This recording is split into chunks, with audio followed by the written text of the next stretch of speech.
Subuh hari ini saya ingin berbagi satu kisah. Ya, kisah ini dicantumkan oleh Imam Bukhari, juga dicantumkan oleh Imam Muslim. Rasulullah SAW yang berkisah di tengah para sahabatnya. Jadi kalau kita memperhatikan banyak hadis-hadis Nabi Shallallahu Alaihi Wasallam, maka kita akan menemukan bahwa salah satu metode baginda Nabi untuk memberikan nasihat itu adalah dengan berkisah, terutama kisah-kisah yang terjadi pada orang-orang sebelum kita, sebagai pengalaman, sebagai ibrah pembelajaran. Nah, kisah ini baginda Nabi Shallallahu Alaihi Wasallam sebutkan bahwa di antara orang-orang dahulu sebelum kalian itu, para sahabat, ada 3 orang yang suatu hari melakukan perjalanan.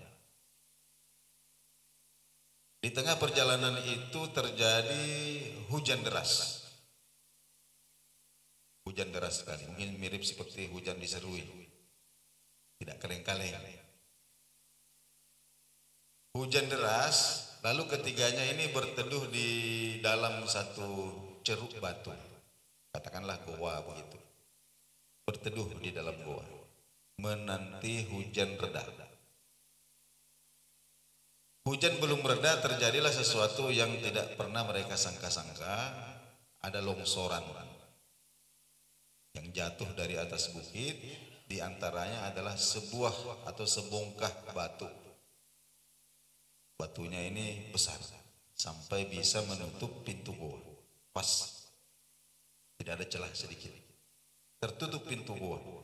Jadi 3 orang ini tadinya niat berteduh, jadinya malah terperangkap. Sudah berusaha didorong mau digeser, tidak bisa. Besar sekali ini batu. Akhirnya salah seorang di antara mereka berkata, ini mereka bermusyawarah, ini bagaimana caranya kita keluar dari sini? Inilah berkahnya musyawarah juga. Nah, jadi kalau ada masalah kita musyawarahkan, nah, insya Allah mudah kita mendapatkan solusinya. Jadi musyawarah. Akhirnya disimpulkan bahwa masing-masing kita ini, katanya, kita ini kan 3 orang ini, masing-masing kita ini cobalah kita ingat amal-amal kita yang paling ikhlas. Kita ingat. Nanti kita berdoa kepada Allah Subhanahu wa taala dengan menjadikan amal itu sebagai wasilah agar Allah Subhanahu wa taala memberikan kita jalan keluar. Jadi amal-amal soleh, amal-amal kita yang paling ikhlas itu kita jadikan sebagai wasilah atau sarana untuk bagaimana doa kita ini dikabulkan oleh Allah Subhanahu wa taala. Hanya 3 orang ini kemudian duduk merenungkan, mana adakah saya punya amal soleh? Lama dipikir. Akhirnya salah satu di antara mereka berdoa, ya Allah, saya ini punya orang tua yang sudah sepuh, sudah tua, sudah tidak bisa lagi meninggalkan pembaringan. Saya ini punya kebiasaan, setiap kali saya pulang dari pekerjaan, maka saya akan memerah susu kambing. Ya, perah susu kambing, lalu saya minumkan kepada kedua orang tua saya ini sebelum saya bagikan kepada istri dan anak-anak saya di rumah. Suatu hari, ya Allah, suatu hari saya terlambat pulang dari bekerja. Ketika saya sampai di rumah, kedua orang tua saya ini sudah tertidur lelap, tentu dengan perut yang lapar. Jadi saya memerah susu kambing. Lalu kemudian saya berdiri di dekat kepala mereka menunggu mereka terjaga. Sebab saya ingin ketika mata mereka terbuka untuk menyuguhkan mereka sesuai. Meskipun di kaki saya itu ada anak saya yang katakanlah menarik-narik, menangis, meminta supaya diberikan susu, itu saya tidak berikan. Saya tetap berdiri di situ. Dan ternyata kedua orang tua saya itu terjaga setelah waktu subuh. Dan ketika itu saya langsung meminumkan susu perahan saya itu. Ya Allah, jikalah apa yang saya lakukan itu di sisimu, Engkau terima di sisimu sebagai amal solehku, maka mohon kepadamu, bukalah batu itu. Dan betul Pak, batu itu bergeser, tapi belum bisa dilewati.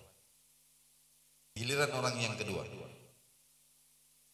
Orang yang kedua ini beda lagi ceritanya. Kalau yang tadi itu melakukan sesuatu, yang ini meninggalkan sesuatu. Meninggalkan sesuatu. Ada yang melakukan perintah, ada yang meninggalkan larangan. Yang kedua ini bercerita. Berdoa dia. Ya Allah, saya dulu ini orang nakal. Dan suka memanfaatkan kelemahan orang untuk melakukan dosa. Saya ini punya sepupu perempuan. Saya jatuh cinta kepadanya dan sangat menginginkannya. Tapi sepupu saya ini orangnya solehah, sedangkan saya ahli maksiat. Jadi dia tidak mau sama saya. Dan itu menyebabkan saya marah. Saya dendam sama dia. Nah, sampai suatu ketika sepupu saya ini datang mengadukan keadaan bahwa kondisi di rumahnya, di keluarganya ini sedang dalam keadaan kesulitan. Jadi dia membutuhkan uang pinjaman 100 dinar. Nah, ketika itulah kemudian setan menghembuskan bisikan kejahatan di telinga saya. Setan mengatakan, nah inilah kesempatanmu nih. Sudah bertahun-tahun kau pendam rasa cintamu sama dia. Dia tolak kau berkali-kali. Nah, inilah saatnya. Dia dalam keadaan lemah. Nah, dia membutuhkan pertolonganmu. Maka saya katakan, wahai sepupuku, saya akan membantumu gratis. Maksudnya itu uang tidak usah kamu pinjam, saya berikan cuma-cuma. Dengan syarat dan ketentuan berlaku. Apa syarat dan ketentuannya? Kamu harus mau tidur sama saya. Akhirnya saudara sepupu saya itu ya, karena keadaan terpaksa akhirnya bersedia. Dan ketika saya sudah siap melakukan itu dalam bahasa hadis itu dikatakan ketika saya sudah duduk di antara dua kakinya. Tiba-tiba sepupu saya ini berkata, wahai saudaraku, takutlah engkau kepada Allah, jangan merenggut kehormatanku tanpa hak. Tiba-tiba kata-kata itu seperti palu besar yang menghantam dada saya. Sakit rasanya. Lalu saya berdiri. Kemudian saya katakan, sekarang engkau pergilah. Uang itu saya berikan cuma-cuma kepadamu, pergilah. Tidak jadi Pak dilakukan. Maka orang ini berkata, ya Allah, jikalah aku tinggalkan perbuatan zina, aku tinggalkan kezaliman itu karena benar-benar takut kepadamu, maka bukakanlah kami pintu itu. Geserlah batu itu sehingga kami bisa lewat. Batu itu kemudian bergeser. Bergeser betul. Tapi belum bisa dilewati. Ini orang ketiga kemudian berdoa. Orang ketiga ini lain lagi ceritanya. Orang ini berdoa, ya Allah, dulu saya ini punya bisnis dan saya mempekerjakan orang. Ada saya punya karyawan. Orangnya baik, disiplin. Nah, Suatu waktu tiba-tiba dia menghilang, entah kemana. Dia tidak izin sama saya ini, tiba-tiba hilang. Hilang saja ini, orang tidak ada. Sementara gajinya itu ada di tangan saya, tidak sempat saya berikan. Ada gajinya sama saya. Belum sempat saya berikan, tiba-tiba dia pergi hilang. Akhirnya gajinya itu saya belikan sepasang kambing. Gajinya itu saya belikan sepasang kambing, dan ternyata Allah berkahi kambing itu. Setelah berpuluh-puluh tahun, dari tadinya hanya sepasang jantan dan betina, kemudian menjadi satu lembah. Ungkapan orang Arab itu kalau satu lembah kambing itu berarti sudah ribuan. Satu lembah kambing. Lalu suatu hari tiba-tiba orang itu datang. Tiba-tiba datang. Dan ternyata dia masih ingat gajinya itu. Jadi dia datang ketemu saya, dia bilang, "Pak, Bapak masih ingat saya? Saya dulu kerja sama Bapak." "Oh iya, saya ingat." Saya catat itu Pak ya, saya punya gaji itu belum saya terima. Lalu saya pergi. Saya itu ada perlu Pak, tiba-tiba. "Ya betul, gajimu masih ada saya pegang." Alhamdulillah Bapak masih ingat. Sekarang saya datang ini untuk minta itu gaji Pak. "Bisa enggak saya diberikan gaji saya?" "Oh ya bisa. Ayo ikut saya," katanya. Jadi saya bawa dia ke tempat kambing itu dipelihara. Kemudian saya beritahukan sama dia, "Wahai saudaraku, dulu gajimu itu saya belikan 2 ekor kambing, satu pasang, satu jantan, satu betina. Setelah berpuluh-puluh tahun, ternyata Allah berkahi.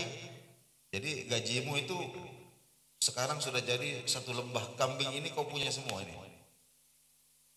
Hampir pingsan ini orang. "Yang benar," katanya, "kau jangan bercanda." "Tidak, ini punyamu semua ini. Kalau kau mau ambil semua silahkan, tidak sedikit pun keberatan dalam hati saya. Kalau engkau mau ambil sebagian, kau sisakan sedikit untuk saya juga, saya terima. Terserah kamu, ambil sudah." Dan ternyata dia mengambil semuanya tanpa menyisakan kepada saya satu ekor pun, tidak. Kemudian dia berdoa, "Ya Allah, jika apa yang aku lakukan itu semata-mata karena mencari keridhaan-Mu, maka bantulah saya, bukakan jalan." Dan ketika itu kemudian batu ini menggelinding, terbuka jalan mereka keluar. Sampai di sini baginda Nabi SAW mengakhiri kisahnya. Nah sekarang pelajarannya apa? Yang pertama, secara fikih kita mustahab ya, dianjurkan berdoa kepada Allah Subhanahu wa taala dengan berwasilah kepada amal soleh. Itu dianjurkan. Kalau setelah kita ada hajat yang mendesak atau kita ada masalah yang berat, maka kita ingatlah. Kita mungkin sholat 2 rakaat atau kita baca Quran 1 juz. Setelah itu kemudian kita berdoa kepada Allah. "Ya Allah, jika bacaan Quranku ini ya, ikhlas kepadamu, ada pahalanya di sisimu, maka jadikanlah baca Quranku ini sebagai sarana untuk menghilangkan atau memberikan petunjuk untuk solusi, jalan keluar bagi masalah yang sedang saya hadapi." Seperti itu. Itu namanya kita berwasilah dengan amal soleh. Kemudian pelajaran yang kedua adalah, kalau kita perhatikan amalan-amalan yang disodorkan oleh 3 orang ini, semuanya itu adalah amalan yang berhubungan dengan hak-hak manusia. Jadi mereka tidak menyodorkan sholatnya. "Ya Allah, saya punya sholat berjamaah ini sudah 10 tahun. Ya Allah, saya puasa sunnah ini sudah 20 tahun.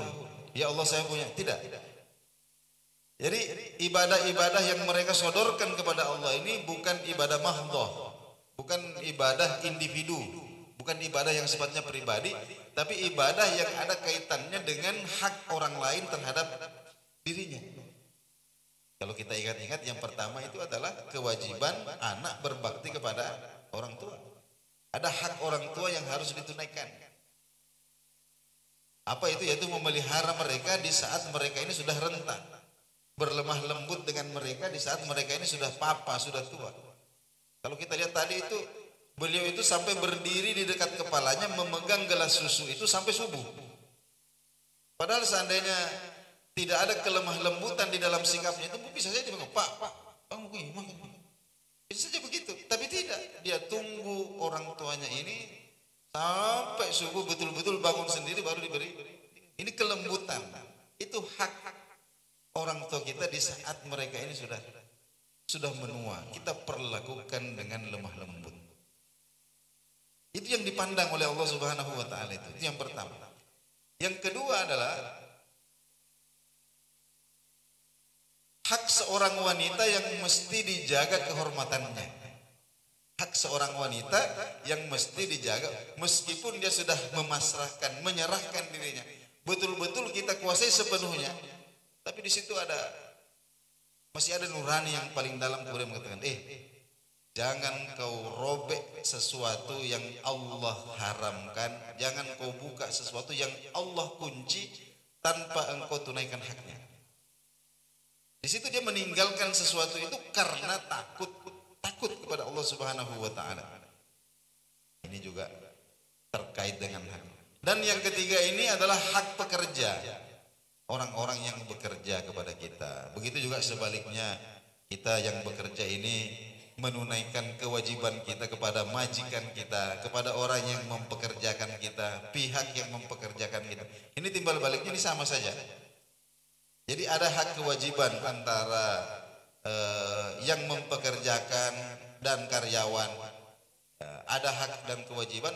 Ini kita jaga. Itu artinya kita menunaikan hak. Baginda Nabi Sallallahu Alaihi Wasallam sabdakan bahwa sebaik-baik seberkah-berkah upaya yang diberikan kepada orang yang bekerja kepada kita adalah sebelum kering keringatnya. Jika tiba waktunya segera. Begitu juga, tapi kita mesti balik juga ini, bahwa kalau yang mempekerjakan kita ini sudah menunaikan apa yang menjadi kewajibannya, maka kita yang bekerja ini juga jangan lupa ya, bahwa ada hak, ada kewajiban. Kita mesti tunaikan apa yang menjadi kewajiban kita sesuai dengan kesepakatan bersama. Nah, kalau kita perhatikan bahwa Bapak Ibu, amalan-amalan seperti inilah yang gampang sekali melangitkan doa kita ke langit dan membuka pintu ijabah kepada Allah Subhanahu wa taala. Kenapa? Karena sekali lagi ingin saya ingatkan bahwa seorang mukmin yang berlaku zalim, ada orang mukmin yang berlaku zalim kepada orang kafir, maka doa orang kafir ini tidak akan ada yang menghalanginya untuk sampai ke langit. Doa orang kafir yang dizalimi bukan karena Allah membenci orang mukmin, tapi karena Allah mencintai keadilan dan membenci kezaliman. Meskipun pelakunya itu adalah orang mukmin, tapi kalau zalim Allah benci dan Allah akan tegakkan keadilan itu meskipun yang berdoa kepadanya itu adalah orang kafir. Oleh karena itu Bapak-bapak dan saudara sekalian, terakhir kita renungkan, seandainya kita ini ada juga di dalam goa itu menjadi orang keempat, itu juga ada di situ menjadi orang yang keempat. Yang pertama sudah berdoa terbuka, yang kedua berdoa terbuka lagi sedikit, yang ketiga berdoa sudah hampir terbuka, tinggal kita ini yang jadi penentu ini. Kita yang jadi penentu. Kira-kira adakah amal yang bisa kita sodorkan juga? Nah, itu barangkali perlu kita renungkan. Mudah-mudahan bermanfaat. Wassalamualaikum warahmatullahi wabarakatuh.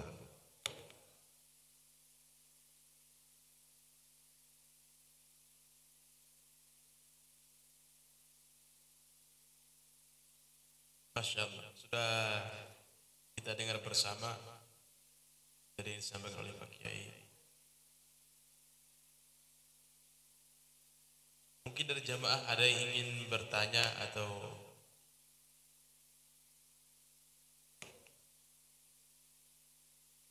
tidak ada, kita langsung saja ke acara inti yaitu doa makan.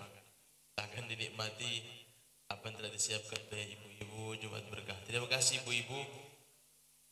Ya, demikian, lebih dan kurangnya mohon dimaafkan. Ya, kami ingatkan lagi kembali, kita pekan terakhir di bulan Zulhijjah ya. Pekan terakhir pakai ya. Dan kurang lebih ya sepekan lagi kita akan masuk bulan baru, tahun baru Hijriah yaitu Muharram. Mudah-mudahan kita semua mempersiapkan amalan-amalan terbaik kita untuk menyambut tahun baru Islam, dan kita berniat untuk mengisi tahun baru kita dengan amal-amal soleh yang kelak itu menjadi wasilah untuk kita minimal itu selamat dari api neraka. Demikian, lebih dan kurangnya mohon dimaafkan.